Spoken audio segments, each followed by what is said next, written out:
Get my arms back. I still don't have a lot of grip 'cause I have a lot of nerve damage. Okay. Where were you shot? Up here in the lower end of my shoulder, and it went through my spine right here, and like punctured my lung, completely flattened it, and then broke my rib, and came out over here. So it did go through your spine? Mhm. Do you remember it? Yeah. You do? All right. You ready, Michael? Are you ready, Skylar? All right. Okay, we'll begin. First, you can just look at me and pretend like that camera's not even there. Can I have you say your name and spell it for me? Skylar Osborne, SKYLEROSBORNE. Skylar, first of all, how are you doing today?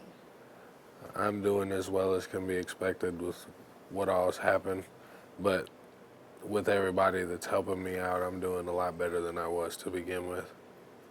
Do you remember everything that happened July 4th, or has it been blocked in your mind? No, I remember everything. It's from walking from my my my my friend Randy's house to go up there the first time to see what was going on, and then we left to go get Rellos, and when we came back, I thought we were in the house for about 30 minutes, but I guess we were only in there like 5, 10 seconds, and dude started shooting. So that was Randy's house? No, that was Gavin's. Well, it was his girlfriend's house. Oh, that was Gavin's girlfriend's house where it all happened? Yeah. Ah, okay, okay. Um, everyone, everyone knows this happened over drugs. Yeah. Which one, was it marijuana? Yeah. Marijuana. How would you like to use what happened to you, and what would you like to tell other people to prevent this from happening again? I mean, I've been in a lot of messed up situations growing up just because I put myself there. And I mean, in certain times you like what's going on in your life and you continue to do it just because it makes you feel good. But as far as this goes, I mean, before this I had guns and all that, and it really didn't help me none. I just carried them for no reason, and honestly, it doesn't help anybody to try to be out here doing drugs or any type of. Uh, sorry. You're okay. You're okay. You're okay. My anxiety medicine. But as far as what I would like to say to the community and the kids, you know, when it comes down to drugs and anything that involves drugs, there's always a risk that you could get hurt, no matter how small or what you're doing, what kind of drug it is, or how you feel about what you're doing, you know? And as far as it goes, I recommend to stay away from it completely. It doesn't matter what it is. It could be marijuana, it could be meth, cocaine, heroin. You never know what anybody's preference is. But you never expect anything like this to happen when you're in the moment, and then when it happens, you're just stuck thinking about it. So it's just better off to leave it all alone. How do you feel, now and then when you heard that your friend Randy passed away?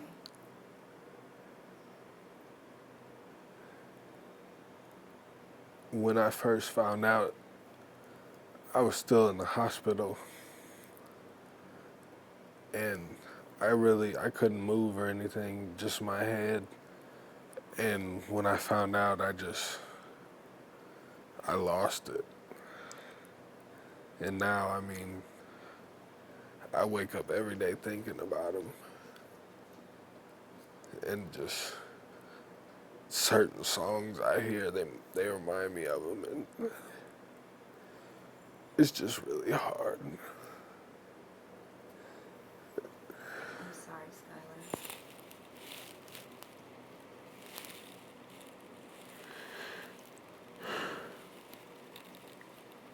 What prognosis? You told me that the bullet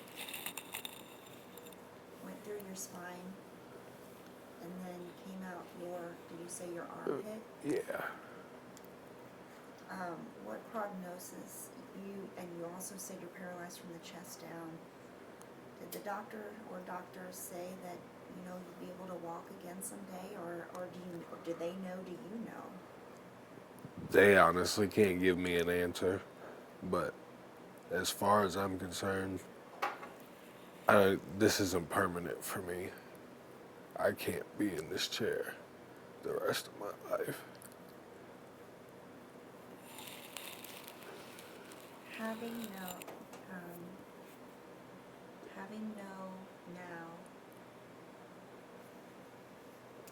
everything that's happened, would you have gotten involved with drugs had you known what could happen?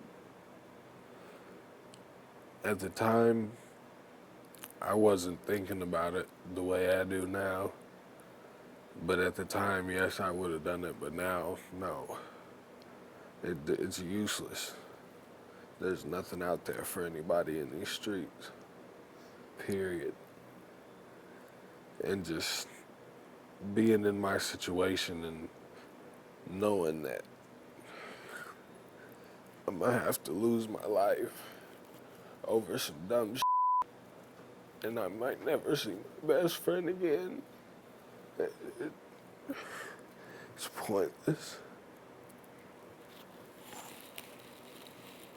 Looking back, can you explain, to someone who has never touched drugs, what is it about that stuff that keeps people coming back for more? People just like to smoke, really. Some people nowadays, they need it for pain, Other people just have excuses for wanting to smoke. But when it comes to weed, it's one of them. And honestly, myself, I don't consider it a drug, but it's just one of them things you use to be happy. Because a lot of people don't smoke weed by themselves. They go out of their way to find other people to smoke with them. It's one of them things that makes people feel happy. Even when they're having a really bad day, it doesn't matter what's going on. Some people smoke and then it just turns their whole day around.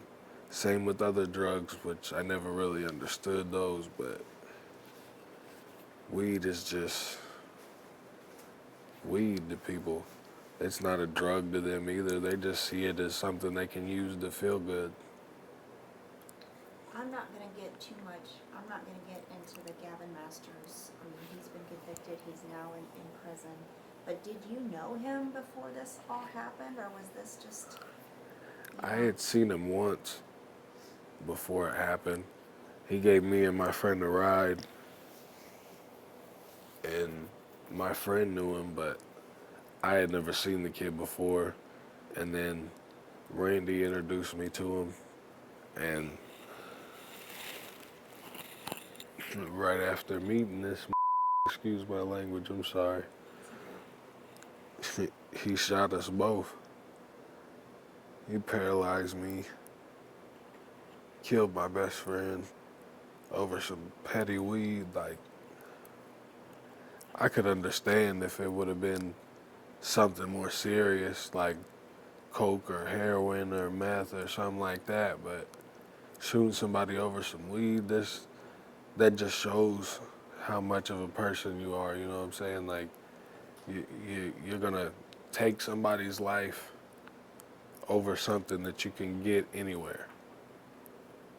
It just doesn't make sense to me. And honestly, I don't think about my situation much because I'm always thinking about Randy.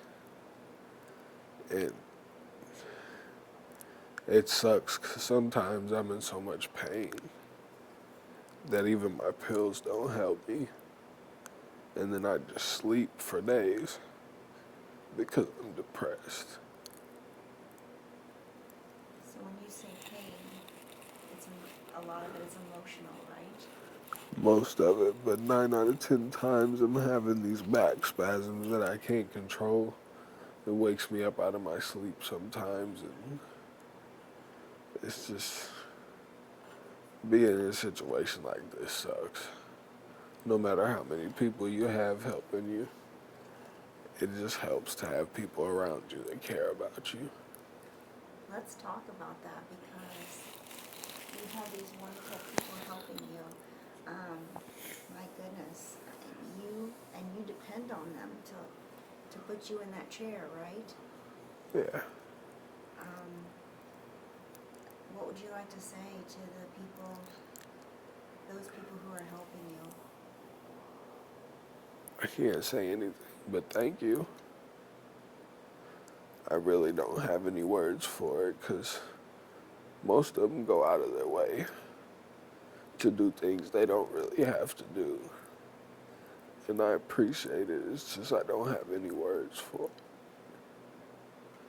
Last question, Skylar. Of course, you have limitations, but physical limitations. But I was told that you would like to use this, what happened to you, as an example to help other people. What are your goals? What are your goals for what's next for Skylar Osborne? I'm just really working on myself, to be honest. I mean, physically, I can do a lot for myself, but then again, I do have a lot of limitations that make me ask for a lot of things, and it's hard for me because before I was really independent, and now I have to ask for everything. I can't just go get it myself, but long-term goals, I'm trying to work myself as hard as I can to get back on my feet, and I really want to help kids understand that this the type of life that I was living before this doesn't it doesn't get you anywhere. It might get you some quick cash for a couple of days, but then what you gonna do when them couple of days are up and you're broke? You know what I'm saying? It's just not something you want. That feeling sucks. It's like you're empty inside and you just gotta go do something to get you right. I did think of one more question. Sorry. What were you feeling when Gavin Masters was convicted, and how do you feel towards him to this day? Honestly, when he was convicted, I was kind of indifferent about the situation because at first, when I heard how much time he got, it didn't it didn't really faze me because they gave him 70 years for killing my best friend, and he's got to do 100% of 70 years, and then he's got the 45 on top of it for mine. But it kind of, I mean, he's not going to get out of prison, period, but it kind of irritated me to know that even though we got justice, he still has a chance at parole after 70 years, you know what I'm saying? Like, I feel like he shouldn't have a chance to get out of prison. I don't care how old he is, and I don't care how many of the people that are in this corner feel about it. I hate dude with a passion. Honestly, if it hadn't been for my situation, I probably would be in jail right now because I would have went looking for him. And I probably would have done something really stupid just because he shot me and he killed my best friend. Like, Randy, Randy was the rock our group. Like, if it wasn't for him, there wouldn't be a lot of things that the people that we be around, they wouldn't be able to do without him. So now I find myself kind of lost because I don't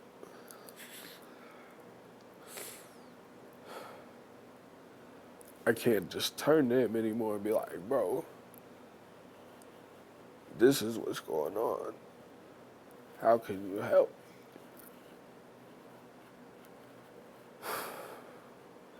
And it hurts. It really hurts. How old are you right now, Skylar? 21. You're 21. How old were you when it happened? I had just turned 21 2 weeks before it happened. Okay.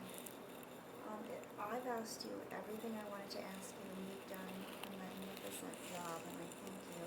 Is there anything else you would like to say as we end that I haven't given you an opportunity to touch upon? Only thing I can say is to the people that are helping me out, I really appreciate you. And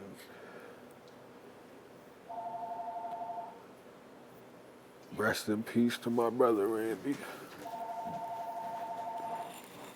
to say something. Can I say something? You want to say on? Okay. Danielle, you want to come over here? Just don't put me on camera or anything. I don't know how my bosses would feel about that. I just want to appreciate the people who do help him. I'll just